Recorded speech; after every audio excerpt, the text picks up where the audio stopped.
Pinkan Mambo berkata buruk soal Maya Estianty, kini akhirnya minta maaf. Penyanyi Pinkan Mambo sempat berkoar soal keburukan mantan rekan duetnya, Maya Estianty. Kini, Pinkan Mambo akhirnya meminta maaf pada istri Irwan Musri tersebut. Lewat unggahan story Instagramnya, Pinkan Mambo melontarkan maaf untuk Maya Estianty.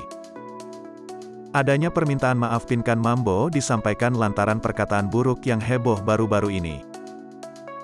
Ia menguak permintaan maaf ke Maya Estianty setelah menyebutnya miskin hati. Bahkan Pinkan Mambo menguak aib masa lalu Maya Estianty selama menjadi rekan duet duo Ratu. Namun anehnya, Pinkan Mambo langsung mengucapkan maaf untuk Maya Estianty. Selain itu, mantan personel Ratu ini juga meminta maaf kepada para warganet.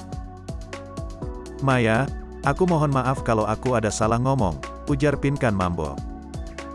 Kendati begitu, tampak permintaan maaf hanyalah formalitas belaka.